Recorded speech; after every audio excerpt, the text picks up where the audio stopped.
All right. Welcome to uh, the uh, uh, the candidates that are running for the school district in Chehalis. I have Vicki Daniels and Kelsey Hamilton today. Welcome, ladies. I'm going to start off with each one of you can have 2 minute opening statement, and we'll start off with you, Vicki. Okay, well, the main reason that I am running is because um, I love students and I love education. Um, my whole career was as a teacher in the Chehalis School District. My husband and I came in 1971 as teachers and finished our careers. And then in retirement, it was like, what can I do to help? And so I decided to run for the school board. Um, right now we're in a situation where, you know, things are extremely difficult. In fact, more difficult than any time in my educational career. And I feel for teachers and I feel for students, obviously, and families. We have a new superintendent, assistant superintendent, special ed director who've only been on board for 1 year, and they are not from the Lewis County area. And I just think that at this time, it would be prudent to have people on the board who have been in education and also able to help those new people come and help the direction of the Chehalis School District continue what it's been, which has really been an amazing place to be and live in Lewis County. We have been so fortunate with donors over the last 12 years and the direction that the district has gone. And I just want to make sure that that continues so that we can give the best we can to our students. Thank you. And Kelsey, 2 minutes for you to open. Thank you. My name is Kelsey Hamilton, and I'd like to take an opportunity to thank the Chronicle for hosting us today. I've lived in Chehalis for most of my life. I graduated from WF West High School. I've worked in the same job for the last 20 years where I handle compliance and legislative affairs. And I am the legislative chair of a statewide trade association. But more importantly, I'm a wife and mom. I have 3 students that attend Chehalis Public Schools, one at the high school, one at the middle school, and one in elementary school. I've been active and engaged during my children's school career, and I've been more than happy with the education and opportunities my children have received. I'm running for school board because I care about my community, I care about the students and families, and I believe that our school board should consist of members that have a broad perspective and diverse experience. And I think right now we don't have any mothers on our school board that actually have children in school, and I think that this is a necessary perspective to offer. My goals, if elected to our school board, would be to increase more robust communication between the district and families and to provide more transparency between the board and community. As our state officials continue to remove local control and increase mandates, I would also commit to being involved with the Washington State School Directors Association, which is the policy and lobbying group that all of the school directors are a part of.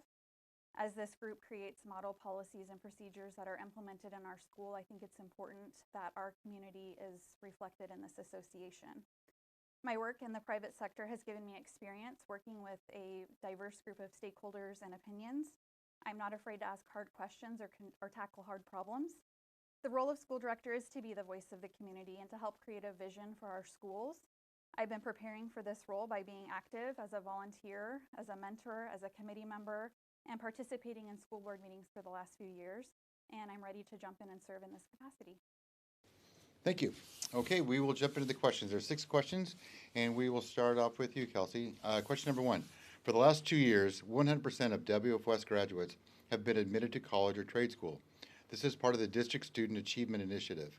How important is that initiative to you, and how would you support it as a school board member? I think that the Student Achievement Initiative is highly important, and I think it's a great thing that we have going in our school district. The progress that we've made over the last few years has been remarkable. I really support, especially the increase that we've seen in our career and technical education aspects. Having a freshman daughter this year, I was astounded at the class opportunities that she had to take. And I think it is a huge priority, as it should be, for our board to provide opportunities for children to have tools to be the most successful students that they can be and be career and college ready, whichever pathway that they decide to take. Thank you, Kelsey. Same question to you.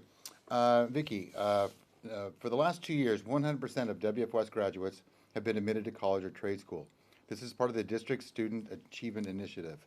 How important is this initiative to you, and how would you support it as a school board member?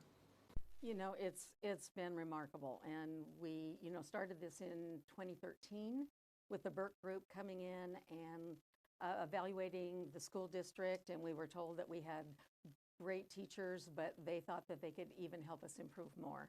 And so they kind of sent us on a path to improve student learning through critical thinking skills.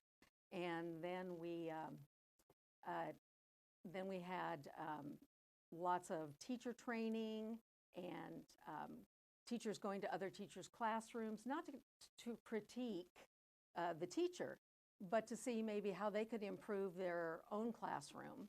And it became a real, what do I want to say? It became a real community type thing of how can we elevate our teaching level for our students. And SAI came out of that because we wanted to increase the number of students that were going on to college. We were surprised when we found out only 20% of our students were graduating from college and wanted to increase that. And again, it was thanks to our donors who added that funding so that we could be able to do those kinds of things. And we still can because of the money that was given to the Chehalis Foundation to help us with those educational goals. And obviously, maybe all of those students won't go on to higher education, but at least they have the ability to because the high school's given them the chance with what they're doing right now. Thank you. And we will stick with you, Vicki. Question number 2. Governor Jay Inslee has indicated a vaccine mandate for school children is not out of the question. Where do you stand on that possibility, and what should the community response be if it comes to pass? Well, we already mandate vaccinations. We have vaccinations that kids have to have before they can even enter school. And it doesn't matter if I'm for it or if I'm against it. The board does not have the power to change what the state wants us to do. I was really disappointed when the community came to us and asked questions and about the transgender equity statement, and it's a law, and we don't have the power to change a law. We have to follow the laws of the state of Washington. And so the school districts try to do, and the board tries to do what's in their locus of control to make it best for all students for our district. So like I said, if that comes to pass, we as a board don't have the power to make changes. Thank you. And same question to you, Kelsey. Governor Jay Inslee has indicated a vaccine mandate for school children is not out of the question. Where do you stand on that possibility, and what should the community's response be if it comes to pass? I am highly against any sort of vaccine mandate. I absolutely support choice in vaccine. I'm not somebody that is anti-vaccine. I'm well aware that there are certain vaccines that are required of school children today.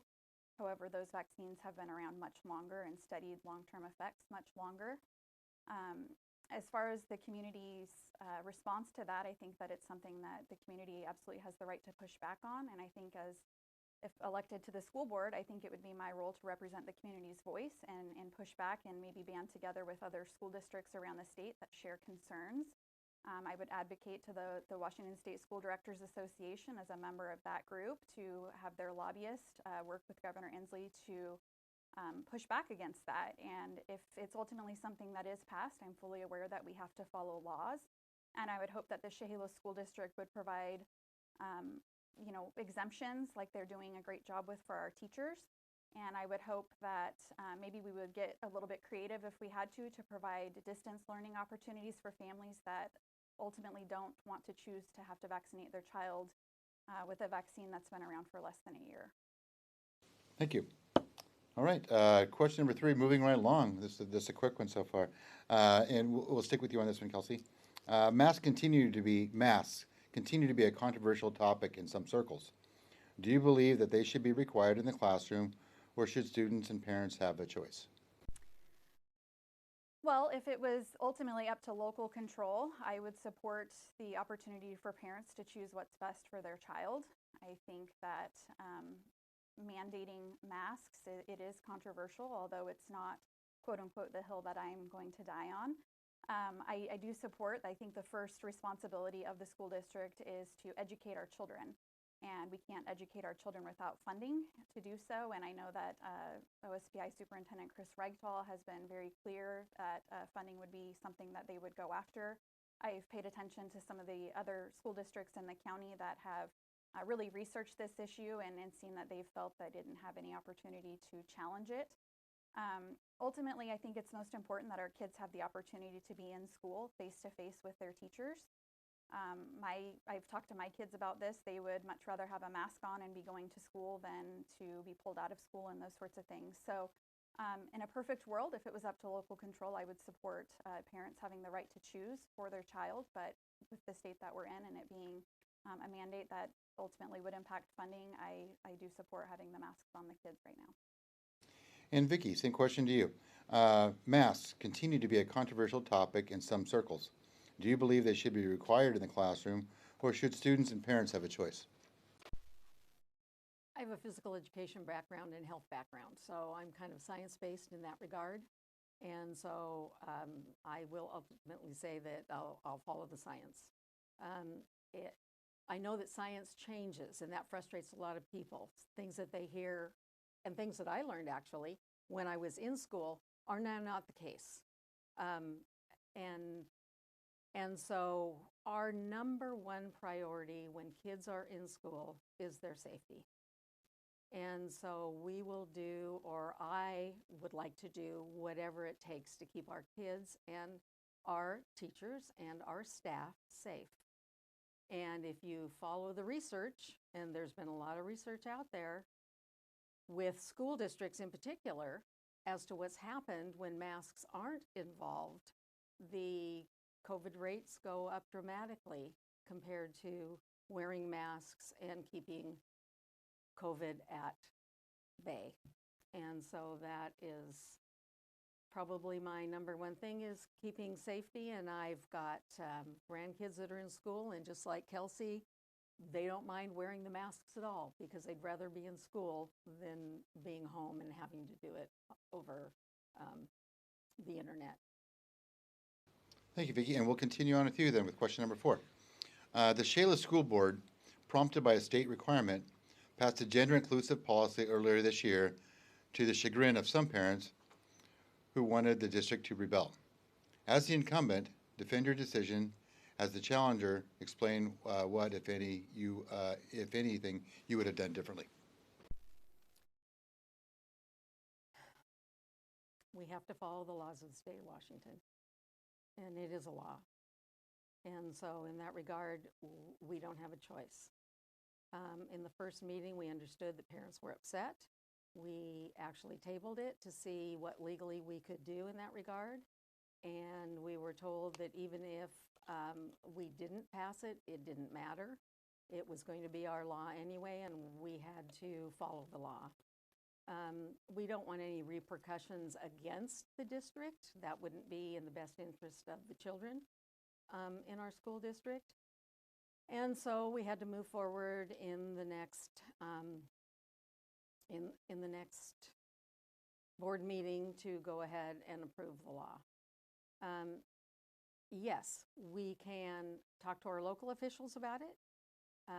It disappoints me that people are coming after school boards when these are legislative issues that we have no control over. It seems to me that they should be going more toward Olympia and asking the legislators to deal with that rather than school boards. But I know, unfortunately, this is a contentious time, and school boards have become a target for parents and for communities, which is, to me, truly unfortunate, because our teachers and our district are really trying hard to do what's best for students. Okay, thank you, Vicki. Kelsey, same question to you. The Chehalis School Board, prompted by a state requirement, passed a gender-inclusive policy earlier this year to the chagrin of some parents who wanted the district to rebel. As the challenger, explain what, if anything, you would have done differently. So I certainly understand that the district was in a really tough spot, and I support that all students, regardless of their belief system, their race, gender, all of those things, have the right to a high quality education without any bullying, first and foremost. But as a parent of 3 daughters, I do share concerns with some of the parents in the community, specifically in regards to locker room spaces being shared with somebody that may have a different body part.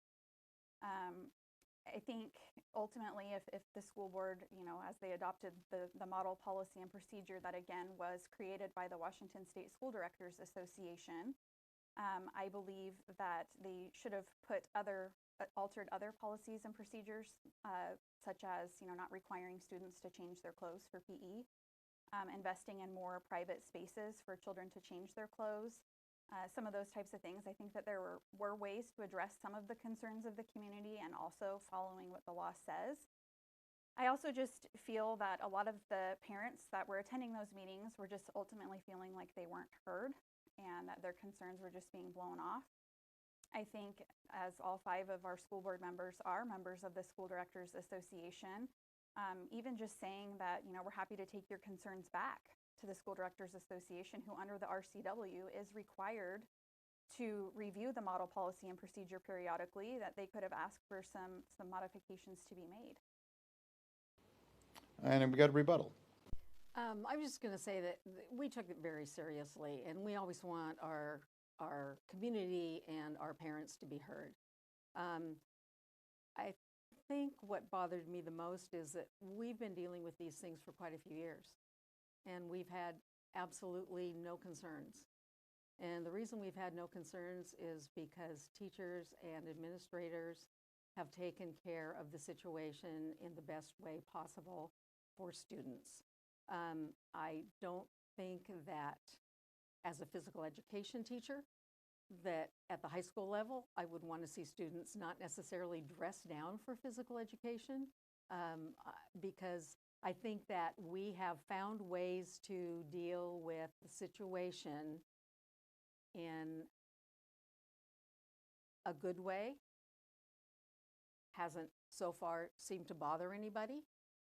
And we would like to continue doing that in the legal ramifications. Thank you. And another rebuttal. So I hear that, the comment is made that we found other ways to address those concerns, but it doesn't seem like the community is aware of what those ways that they're planning to address it is. And I think that's a missing link right now between our school board and the community members, is those communications are not being shared with the public. Thank you. Do I? You can go again. Okay. Let's send this out. In asking our physical education teachers, it's not a problem. Students have different places that they can change. They don't do it in the locker rooms as was suggested. And not only that, but I think it makes those students more comfortable also not being in those locker rooms, if that is indeed a transgender student who feels like they're or believes that they're the opposite, wouldn't want to expose themselves anyway. They don't like the parts that they have. And so why would they want to expose those to the gender that they wanted to be? So I hear that, but the model policy and procedure that our school district implemented does legally give the right to students that ultimately wish to change in the opposite locker room of the gender that they were born with. They legally do have that right under the policy and procedure that was adopted. And, looking on social media right now, there's different Instagram pages at our middle school level that there's a student on the middle school Instagram page that is saying that they are transgender and they would feel comfortable using the opposite sex locker. And so it is concerning. And, while I understand, like I stated, that the district was in a tough position, I ultimately think that there were other ways that this could have been addressed because the policy and procedure says what it says. Okay. All right, we'll move on to the next one. I enjoyed that question. I got to use the word chagrin, and I don't know if I've ever used that word in a public setting, so that was kind of fun. Question number 5, this is to you, Kelsey. The community has been rattled by suicides of two students in recent weeks. What can the district do to better support students and provide resources for mental health matters? That's a great question, and I think it's a timely discussion that we absolutely, as a community and as a school community, we need to be having. I share this concern. We have an unprecedented mental health crisis going on in our state right now, right, frankly, across the nation. And I think that we need to be dedicating more resources to school counselors, more mental health professionals in our school. Right now, we have a robust supply of school counselors that are able to assist with schedule changes and minor conflicts. But I think having more mental health professionals accessible for our students is important.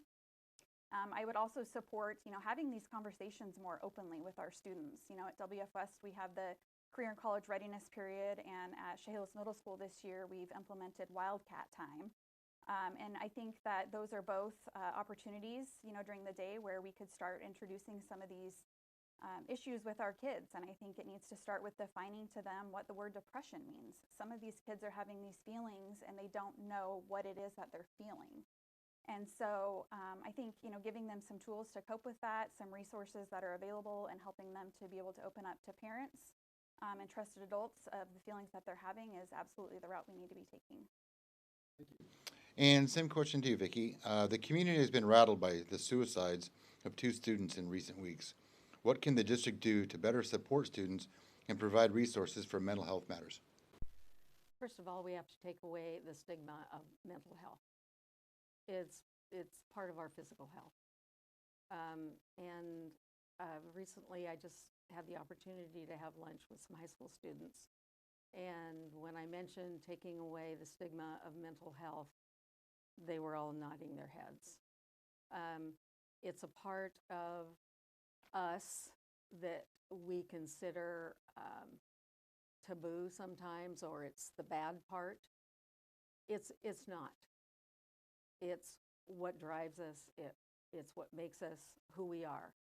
And I have a granddaughter who was down this weekend, and she was very vocal, and I enjoyed listening to her immensely talk about how mental health isn't something that should just be talked about in the health class.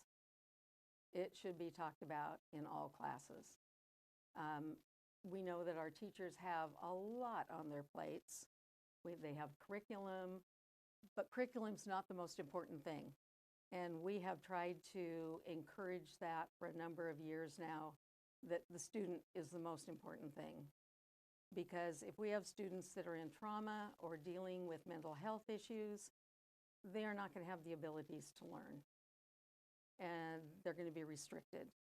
And just like my granddaughter said, and I'm sure she would not mind me talking about this, she's had panic attacks. And she's a high-functioning student. She wants straight A's. And she was saying that just having teachers know that sometime she might need to leave the classroom to calm herself down and be able to come back in and focus would be something that teachers need to understand. And I know that teachers are always afraid that students will take advantage of that. But we need to give that to our kids. Thank you. And Kelsey, same question to you. Oh, no, sorry. That was the last one, that question. I apologize. So now this is the last question, so we'll continue on to you, Vicki. Why are you running, and what makes you stand apart from your opponent? Well, like I said, my husband and I came in 1971, and our entire careers were in education in the Chehalis School District. I was really interested on the other side of education, because we have teachers, and then we have administration and budget and all those things. And sometimes as a teacher, I didn't understand why decisions were made the way that they were. And so I was really interested in seeing the other side. Now, having been on the other side for 12 years, I feel like I have a really solid background in what school districts need for our students. It's challenging. Our number one goal is to hire a superintendent. The 2 times we've had to do that have been gut-wrenching for me. I wanted the best that we could get. and I think we have succeeded. It was really enjoyable working with Ed Rothland, who was a graduate of WF West and understood the community. Well, now we have a superintendent who is very passionate about education, but doesn't know Lewis County. Being in Lewis County for 50 years, I understand the conservative nature of Lewis County. And the school board works within those parameters for parents and the community. Just an example was there was kind of a lot of concern about the comprehensive sex education law that was being passed.